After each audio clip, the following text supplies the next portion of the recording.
Yo, good morning, guys, or good afternoon, wherever you guys are at, or whatever time you're watching this. But this video is going to be about why savings accounts are for suckers. Heard about these stimulus packages that are happening everywhere?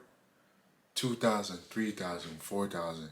Aren't you wondering, can you just give out money like that? Where's the government getting all of that money? That's a really good question. So here's what happens, right? Here's how the government gets out that money. They borrow it. It's called bonds.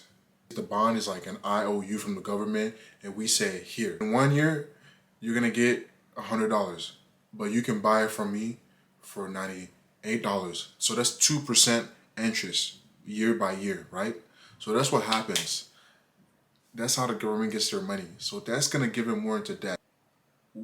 What happens when all that money goes into the market? Well, there's two things that happen. It depends on where that money goes.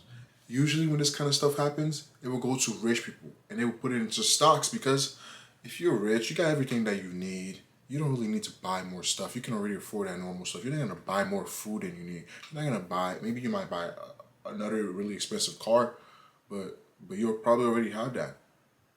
So you're gonna put it in the stock market and it's gonna go up. So that's why the stock market goes up whenever we get stimulus or rich people get money. But if it goes to regular folks like it's been happening recently, whew, think about it. If you're down on your luck, you're living paycheck to paycheck and you get $2,000, you're gonna go buy more food. You're gonna go buy maybe a better bike for your kids. Maybe better, just you're gonna buy more like gross products.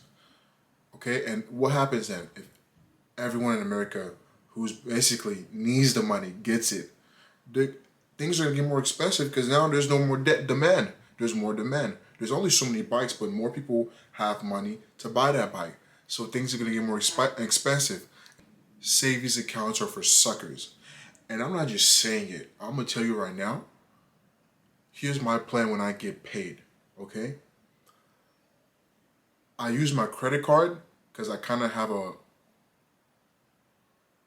know what I buy, what I need every month. I use my credit card to buy whatever I want. And then whenever I get paid, I pay it off the credit card and the rest of the money, stock market, stock market, stock market. Now, why should you put money in the stock market and not keep it in your savings account? First of all, anything that's free, you are the customer. And in this case, banks, you probably know that. I'm pretty sure you've been taught some way or somehow. They take your money and they make money off of it. Give you good interest on it, but what interest will I have? 0.1%, 0.01%? Are you really gonna put your money in that? Come on. If you just put in the top 500 companies in America, if you just put in that, on average every year you get 7%.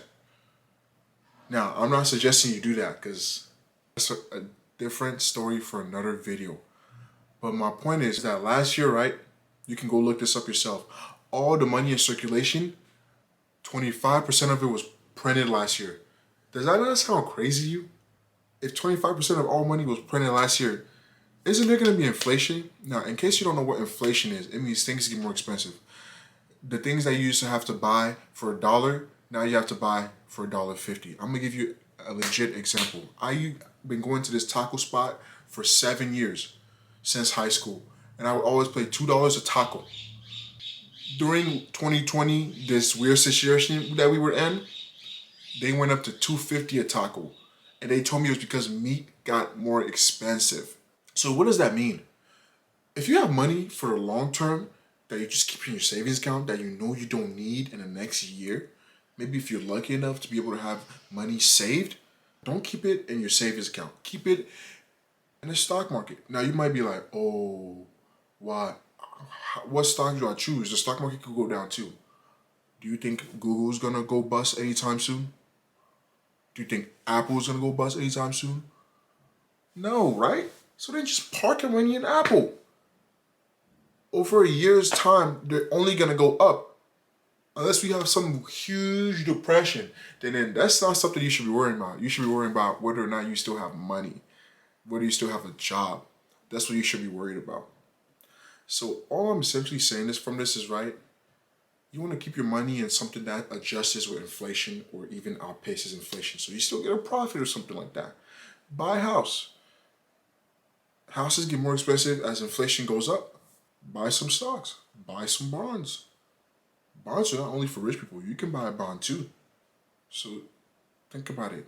The next time you want to keep your money in this bank account, are they really doing you justice? Are they giving you good enough interest for the money that they make on you?